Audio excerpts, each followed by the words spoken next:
Hello everyone, this is Terry. Welcome back to my channel. Welcome to another edition, another episode of Orchid A.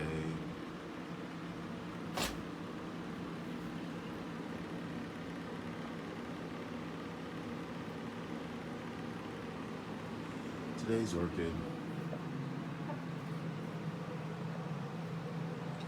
is this right here.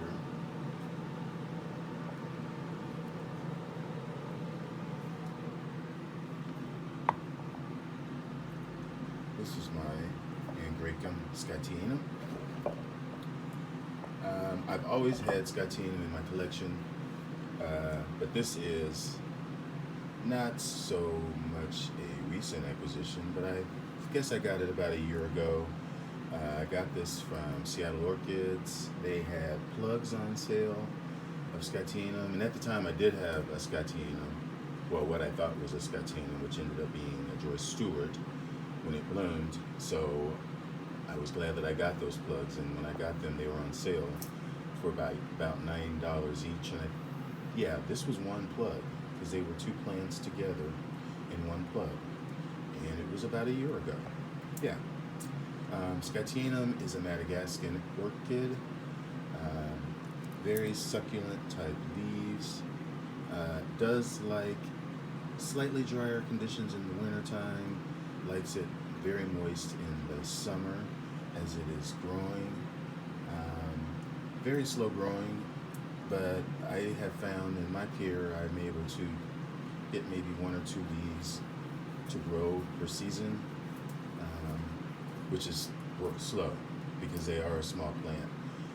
They can become tall and lanky, sort of a vining, as you can kind of see. It will continue to go up like this, and then it will end up being unable to sustain itself, and then will be pendant. That is how they grow in the wild. I have this plant planted, as I said, it wasn't in a plug, which was just moss. So I had to get it out of there, and I just potted it up in rock with a little moss on the top because I know that it likes a lot of moisture, and it had these aerial roots that I didn't pot down in the stone that I mounted it, that I potted it up in. This is just a stone. So stone, my source for lava has switched to this stone. I said that in a video last year, and I've grown to like it, and my plants have liked it. And this obviously has adapted well to it because the roots have well, they're not green tips, they're red tips. That's the first thing that made me pay attention to this plant, because it's really been just sitting since I repotted it. Early this spring I repotted it. It was actually maybe in April. So it had just been sitting on this lower shelf, getting moderate amounts of sun, but mostly just morning sun. So I noticed that they had these root tips on these roots, which were not there when I repotted it. And then as I looked more closely, I noticed that there's a spike on the plant, an inflorescence with a bud on it. So that's very unexpected, but it is that time of year for scatinum. My Joyce Stewart had just finished blooming, and that has scatinum and cucullatum in it, or compactum. Yeah, it is cucullatum. I'm talking about Angraecum. But that was a surprise. So, yeah, very nice. If I have a picture, I know I do, I'll put it up on what the flower looks like. Maybe one of these days when it blooms, I will feature it in a video. Scatinum is probably my favorite Angraecoid.